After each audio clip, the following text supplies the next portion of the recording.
آج ہم پاکستان کے ایک کافی اہم قانون کا جائزہ لے رہے ہیں، معلومات تک رسائی کا حق ایکٹ 2017۔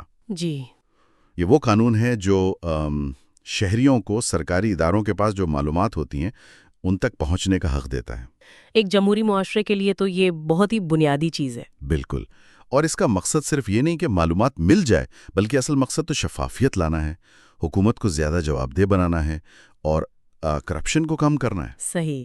یہ آئین کے آرٹیکل 19A میں جو بنیادی حق دیا گیا ہے نا، یہ قانون اسی کو عملی شکل دیتا ہے۔ ٹھیک ہے، تو آئیے ذرا دیکھتے ہیں کہ یہ قانون عملی طور پر کیسے کام کرتا ہے، کون معلومات مانگ سکتا ہے، کون دینے کا پابند ہے، یہ پورا پروسیس کیا ہے۔ جی، سب سے پہلے تو یہ بتائیں کہ کون مانگ سکتا ہے معلومات، یہ حق کسے ہیں؟ دیکھیں، یہ حق پاکستان کے ہر شہری کو حاصل ہے، ہر پاکستانی شہری۔ قانون اس بارے میں بہت واضح ہے۔ ہر شہری کو؟ اچھا، اور معلومات دے گا کون؟ کیا بس بڑی بڑی وزارتیں ہی ذمہ دار ہیں؟ نہیں، ایسا بالکل نہیں ہے۔ قانون نے جو عوامی ادارے کی تعریف کی ہے نا، وہ بہت وسیع ہے۔ اچھا؟ جی، اس میں تمام وفاقی وزارتیں، ڈویژنز، ان سے جڑے محکمے، خود مختار ادارے، یہ سب تو ہیں ہی، لیکن ساتھ ہی پارلیمنٹ بھی، یعنی قومی اسمبلی، سینٹ، ان کی کمیٹیاں اچھا، پارلیمنٹ بھی ہیں، اور عدالتیں، ٹریبیونلز، کمیشنز، جو قانونی کارپوریشنز ہیں وہ بھی، اور یہاں تک کہ وہ NGOs، غیر سرکاری تنظیمیں جو کسی بھی شکل میں سرکاری پیسہ یا کوئی فائدہ جیسے زمین یا ٹیکس چھوٹ لیتی ہیں، وہ بھی اس میں شامل ہیں۔ اچھا، یعنی دائرہ کار تو کافی وسیع ہے۔ تو شہری ان اداروں سے کس قسم کی معلومات لے سکتے ہیں؟ کیا وہ کچھ بھی پوچھ سکتے ہیں؟ دو طرح کی معلومات ہیں۔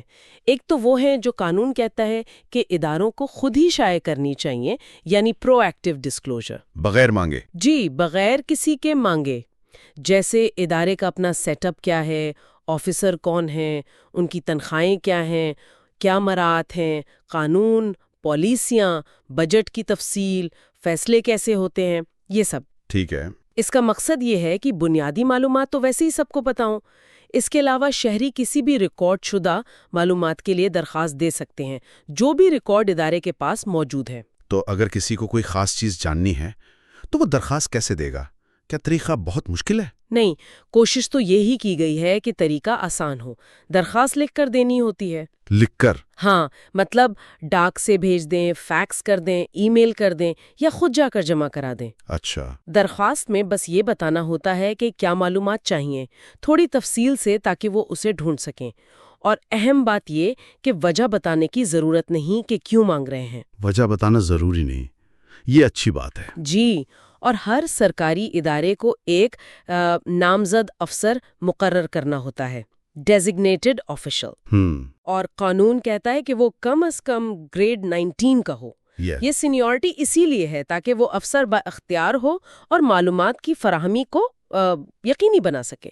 درخواستیں وصول کرنا اور جواب دینا اسی کی ذمہ داری ہے۔ اور جواب کتنی جلدی ملنا چاہیے؟ کوئی ٹائم لیمٹ ہے؟ جی بالکل، وقت کی پابندی ہے۔ عام طور پر درخواست ملنے کے 10 کاروباری دنوں میں جواب دینا ہوتا ہے۔ 10 دن؟ جی، 10 ورکنگ ڈیز۔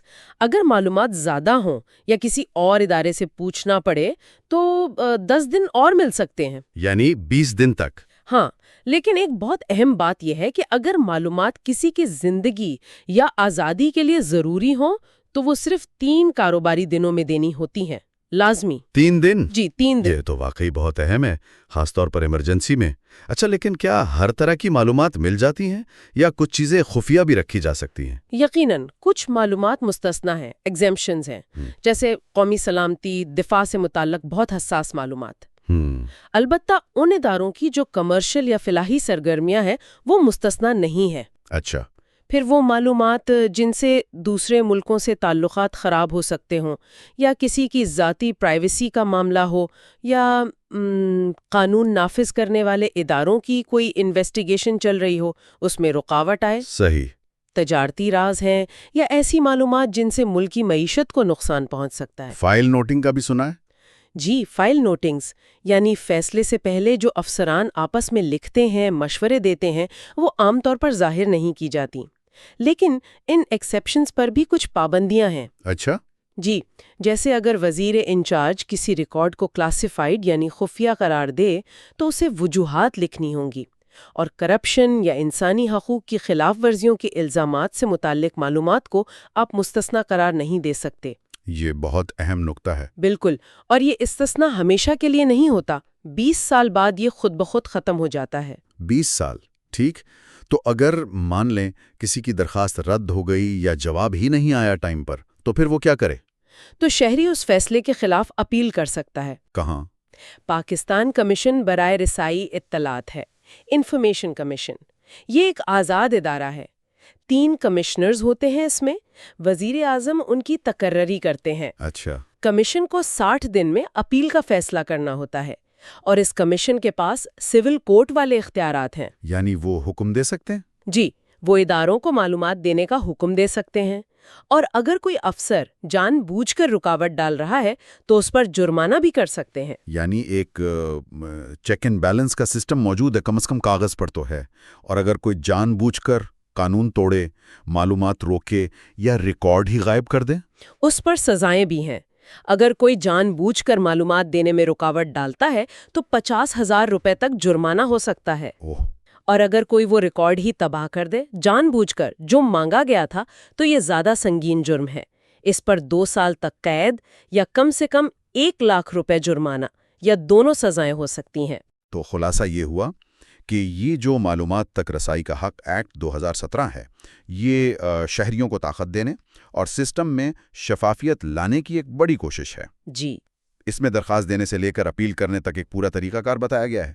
بلا شبہ قانون اپنی روح میں تو بہت اچھا ہے، لیکن اصل چیلنج تو ہمیشہ قانون کے الفاظ اور اس پر عمل درآمد کے درمیان ہوتا ہے۔ صحیح کہا۔ اصل سوال یہی ہے کہ کیا یہ قانون اپنے جو مقاصد ہیں، یعنی احتساب بڑھانا، کرپشن کم کرنا، ان میں واقعی کامیاب ہو رہا ہے؟ اور اس کے نفاذ کو مزید کیسے بہتر بنایا جائے تاکہ عام شہری جو ہے وہ اس اہم حق سے صحیح معنوں میں فائدہ اٹھا سکے؟ یہ سوچنے کی بات ہے۔